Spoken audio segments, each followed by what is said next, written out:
Hi hello అండి, అందరికీ good morning friends. అందరూ ఎలా ఉన్నారు? బాగున్నారా?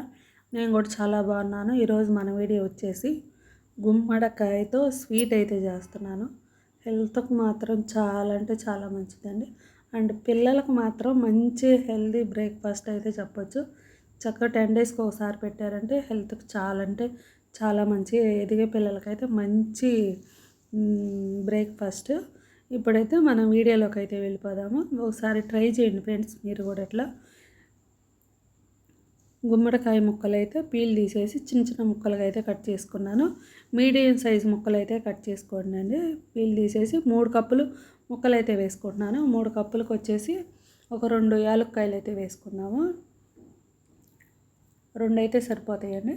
ఇప్పుడు ఏ కప్పుతో అయితే ముక్కలు కొలుసుకున్నామో అదే కప్పుతో 1.5 కప్పు వాటర్ వేసేసుకొని ఒక 4 విజిల్స్ రానిద్దాము. 4 విజిల్స్ వచ్చిందాక కుక్ చేసుకోండి. 4 విజిల్స్ తర్వాత మెత్తగా ఉడికిపోతాయి. చూసారు కదా, 4 విజిల్స్కే మెత్తగా ఉడికిపోతాయండి. గుమ్మడికాయ త్వరగానే ఉడికిద్ది, మనకి ఎక్కువ టైం కూడా పట్టదు. 4 విజిల్స్ తర్వాత ఈ పక్కకు పెట్టేసిన తర్వాత స్టవ్ మీద బాండీ పెట్టేసుకొని ఒక 3 స్పూన్లు నెయ్యి అయితే వేసుకున్నాము. నెయ్యి వేసేసి జీడిపప్పు, ఎండు ద్రాక్ష వేసేసి చక్కగా దోరగా అయితే ఫ్రై చేసుకోవాలండి. మరి ఎక్కువ మాడటం అట్లా చేయకండి. కొంచెం దోరగా ఫ్రై చేసుకున్న తర్వాత ప్లేట్లోకి అయితే తీసేసుకున్నాము. తీసేసుకున్న తర్వాత ఇదే నెయ్యిలో ఉడకపెట్టిన గుమ్మడికాయ ముక్కలు నీళ్లు మొత్తం వేసేసుకొని 3/4 కప్పు బెల్లం అయితే వేసుకుంటున్నాను నేను. మీరు స్వీట్ ఎక్కువ తినేవాళ్ళు అయితే కప్పు నిండా వేసుకోండి, సరిపోయింది.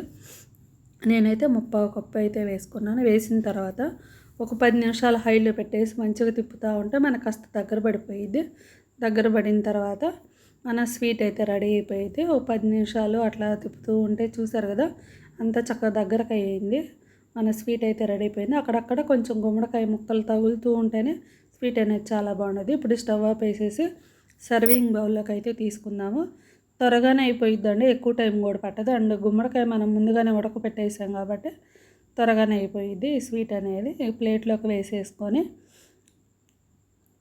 లాస్ట్లో మనం ఇందాక ఫ్రై చేసిన జీడిపప్పు అయితే పైన గార్నిష్గా అయితే వేసేసుకుందాము. చూసారు కదా, సింపుల్ అండ్ టేస్టీ అయిన గుమ్మడికాయ హల్వా అయితే రెడీ అయిపోయింది. హల్వాని అయితే చెప్పను కానీ స్వీట్ మాత్రం చాలా బాగుండేది, హల్వా లాగానే ఉండేది. ఇప్పుడైతే ఈ వీడియో అయితే ఎంతటితో ఎండ్ చేస్తున్నాను ఫ్రెండ్స్. అందరికీ బాయ్ అండి. నచ్చితే మాత్రం తప్పకుండా లైక్ చేయండి. ఈ వీడియో అయితే ఎంతటితో ఎండ్ చేస్తున్నాను.